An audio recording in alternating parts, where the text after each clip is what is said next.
Right right Murali. ఇక next ఏంటి మరి సచివాలయంలోకి సెక్రటేరియట్లోకి మరి పవన్ కళ్యాణ్ గారు ఏదైతే 2 బ్లాక్లో మరి సెకండ్ ఫ్లోర్లో 212 రూమ్ కేటాయించారట పవన్ కళ్యాణ్ గారికి. వారి పక్కనే మళ్ళీ మనోహర్ గారికి, వారి పక్కనే దుర్గేష్ గారికి. ఏదైతే చంద్రబాబు నాయుడు గారిది ఉంటుందో చంద్రబాబు నాయుడు గారి పక్క బ్లాక్లోనే దాంట్లో సెకండ్ ఫ్లోర్లో 212 నెంబరు పవన్ కళ్యాణ్ గారికి. దానికి సంబంధించి ఛాంబర్ను కూడా ముఖ్యమంత్రి గారి ఛాంబర్ తరహాలో ఉండే విధంగా దాన్ని కూడా ఆ రకంగా తయారు చేయాలని చెప్పని కూడా ఆదేశాలు ఇస్తే ఆ రకంగా రెడీ అవుతుందంట.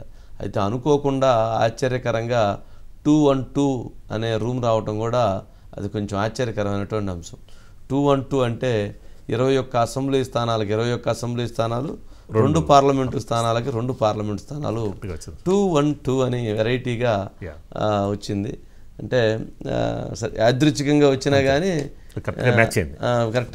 21 అసెంబ్లీ స్థానాలు, 2 పార్లమెంటు స్థానాలు 212 అనేది అడిదైంది.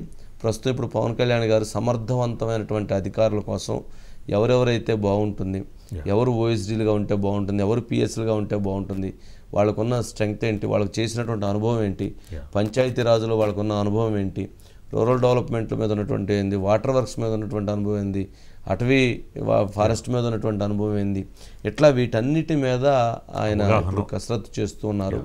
వాటికి సంబంధించి ఎవరు ఎలాంటి అధికారులు అయితే బాగుంటుంది, వాళ్ళకి ఎక్స్పీరియన్స్ ఏముంది, ఓఎస్డీలుగా ఉండేటువంటి వాళ్ళు ఎవరు ఉండాలి, పిఎస్లుగా ఉండేటువంటి వాళ్ళు ఎవరు ఉండాలి, అంటే వర్క్ని చాలా స్పీడ్గా వేగవంతంగా ప్రజలకు ఉపయోగపడే విధంగా కరప్షన్ లేకుండా ఎలా తీసుకెళ్లాలనే దానికోసం ఒక టీమ్ తోటి ఎక్సర్సైజ్ జరుగుతూ ఉంది.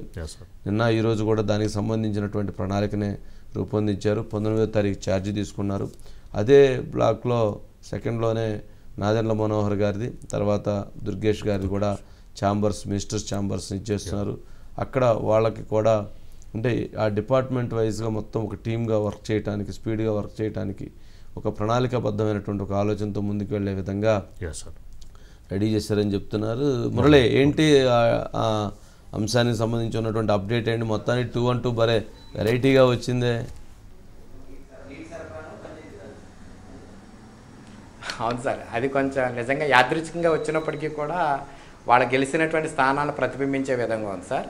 ప్లస్ 212 కలిపితే 5 సార్, అంటే గణాంకాల ప్రకారం 2, 2, 4, 1, 5 సార్. పవన్ కళ్యాణ్ గారు నిర్వహిస్తున్న శాఖలు కూడా 5 ఉన్నాయి సార్ ఆయనకి.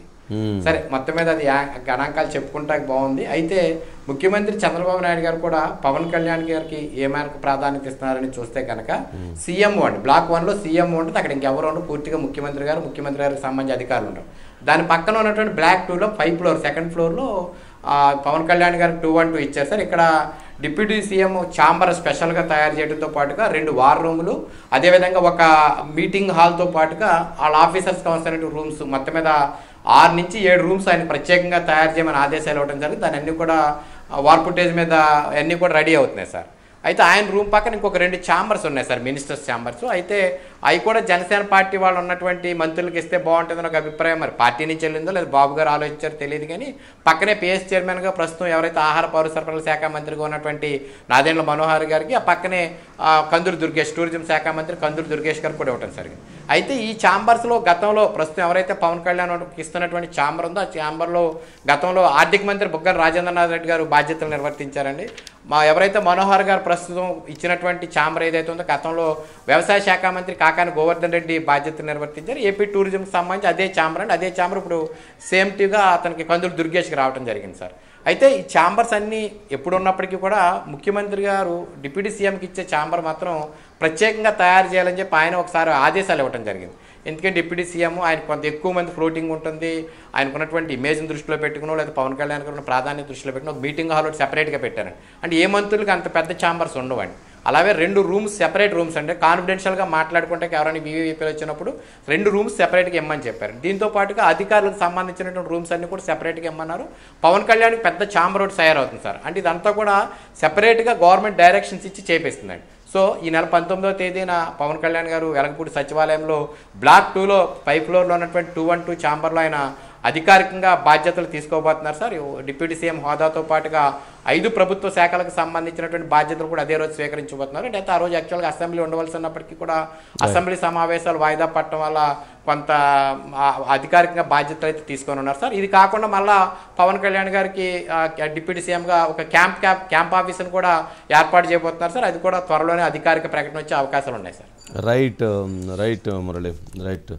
అదే ఇరిగేషన్ బిల్డింగ్ అలాట్ చేసినట్టున్నారు కదా, విజయవాడలో ఉన్నటువంటి ఇరిగేషన్ బిల్డింగ్ని కేటాయించినట్టు. గతంలో అది చంద్రబాబు నాయుడు గారి క్యాంప్ ఆఫీస్ అని, తర్వాత దేవినేని ఉమా గారి క్యాంప్ ఆఫీస్ అయింది. ఇప్పుడు తర్వాత బొత్స సత్యనారాయణ గారు వీళ్ళు క్యాంప్ ఆఫీస్గా ఉంది. ఇప్పుడు అదే దాన్ని మొత్తం రీమోడల్ చేయించి ఇరిగేషన్ అంటే డిప్యూటీ సీఎంకి క్యాంప్ కార్యాలయం, అలా క్యాంప్ కార్యాలయాన్ని కూడా ఏర్పాటు చేస్తున్నారు. తనకైతే రేపు 19వ తారీఖు వారు బాధ్యతలు తీసుకుని